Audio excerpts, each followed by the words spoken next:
Rural Enikepadu గ్రామంలో వీరరాఘవయ్య ఇంటి గృహంపై ప్రధానమంత్రి సూర్యఘర్ పథకాన్ని కలెక్టర్ లక్ష్మీ షా ప్రారంభించారు. ఈ పథకం ఎస్సీ ఎస్టీలకు పూర్తి ఫ్రీ కాస్ట్తో లబ్ధి చేకూరుతుందని అన్నారు. ఈ పథకం ముఖ్య ఉద్దేశం విద్యుత్ శక్తి లేకుండా సూర్యరశ్మి సోలార్ ద్వారా పవర్ ఉత్పత్తి అవుతుందని కలెక్టర్ తెలిపారు. కేంద్ర ప్రభుత్వం చేపడుతున్న పిఎం సూర్యఘర్ కార్యక్రమం మన జిల్లాలో అలాగే మన స్టేట్లో చాలా పెద్ద ఎత్తున చేయాలని మన స్టేట్ గవర్నమెంట్ కూడా కొత్త స్కీమ్ తీసుకొచ్చి ఎస్సీ ఎస్టీకి ఫ్రీ ఆఫ్ కాస్ట్ ఏసీ ఇవ్వాలని ప్రోగ్రామ్ వచ్చింది. సో దాని భాగంగా ఈరోజు ఎన్టీఆర్ జిల్లాలో మనం ఒక యుద్ధ ప్రాతిపదికన ప్రతి ఒక్కరిని మోటివేట్ చేసి రిజిస్ట్రేషన్ చేసి పిఎం సూర్యఘర్ కార్యక్రమంలో ఈ roof top solar panel install చేసుకుంటూ సో ప్రతి ఒక్కరికి ఫ్రీ ఆఫ్ కాస్ట్ ఎలక్ట్రిసిటీ ఇవ్వాలి. అలాగే ఫాజిల్ ఫ్యూయల్ నుంచి వచ్చే ఎలక్ట్రిసిటీ కన్సంప్షన్ తగ్గాలని నినాదంతో ముందుకు వెళ్తున్నాము. ఇప్పటికే మన జిల్లాలో దాదాపుగా 60,000 మంది రిజిస్టర్ అయి ఉన్నారు. మనం ఒక 2 లక్షల టార్గెట్ పెట్టుకున్నాం ఈ సంవత్సరానికి. ఖచ్చితంగా ఇది మన అధికారులందరూ అలాగే ప్రతి ఒక్క బెనిఫిషియరీ సహకారంతో మనము రీచ్ అవుతాం అనుకుంటున్నాము. సో దీని ముఖ్య ఉద్దేశం ఏంటంటే సోలార్ లైట్ నుంచి జనరేట్ అయ్యే ఎలక్ట్రిసిటీ మనకు పొల్యూషన్ ఫ్రీ ఉంటుంది, అలాగే ఫ్రీ ఆఫ్ కాస్ట్ వస్తుంది.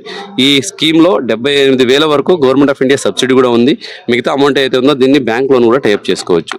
సో 3 కిలోవాట్స్ ఇన్స్టాల్ చేసుకుంటే ఒక 8 నుంచి 10 సంవత్సరాల్లో ఆ లోన్ కూడా IBM లాగా అయిపోతుంది. మిగతా 25 సంవత్సరాలు ఇది ఫ్రీ ఆఫ్ కాస్ట్ ఎలక్ట్రిసిటీ వస్తూ ఉంటుంది. సో ఒక రోజుకి 300 ఒక నెలకి 300 యూనిట్స్ ఎలక్ట్రిసిటీ జనరేట్ అవుతుంది. సో ఇది చూసుకుంటే ఇప్పటికే దాదాపుగా గత 2 నెలల్లో 33 లక్షల రూపాయలు బెనిఫిషరీకి అదనంగా గవర్నమెంట్ కట్టింది, వాపస్ ఇచ్చింది. అంటే ఏంటి, సర్ప్లస్ ఎలక్ట్రిసిటీ ప్రొడక్షన్ చేయగలిగాము. సో అట్లాగే మనం ఉన్న ఇళ్ళన్నీ మనం సాచురేషన్ మోడ్లో చేస్తే సో జిల్లాలో ఈ ప్రతి ఒక్క ఇంట్లో వాళ్ళ ఎఫర్ట్ ఏమీ లేకుండా సో విత్ సన్లైట్ వాళ్ళకి ఇన్కమ్ కూడా వస్తుంది, అలాగే ఎలక్ట్రిసిటీ బిల్ కూడా తగ్గే అవకాశం ఉంది. కాబట్టి ఈ కార్యక్రమం ముందుకు తీసుకెళ్ళడానికి ప్రతి ఒక్కరు సహకరించాలి, ముందుకు రావాలి. సో లీడర్స్ అందరూ మోటివేట్ చేస్తున్నారు, ప్రజలు కూడా మోటివేట్ అవుతున్నారు. గ్రూప్స్ అయితేనేంటి, SHG గ్రూప్స్, ఆఫీసర్స్ అయితేనేంటి, ప్రతి ఒక్కరు ఇంక్లూడింగ్ నేను కూడా రిజిస్టర్ అయ్యాను దీంట్లో. ప్రతి ఒక్కరు దీనికి ఎలిజిబుల్.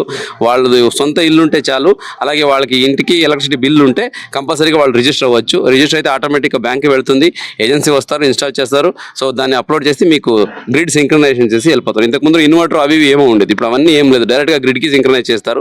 ఇన్వెస్ట్మెంట్ తక్కువ ఉంది, ఎఫిషియన్సీ పెరిగింది. కాబట్టి ఎన్టీఆర్ జిల్లాలో ప్రతి ఒక్కరు సో ఈ కార్యక్రమాన్ని అడాప్ట్ చేసుకుని మన జిల్లాని ఒక ఎనర్జీ ఎఫిషియెంట్ జిల్లాగా, ఒక రెన్యూవబుల్ ఎనర్జీ హబ్గా చేయాలని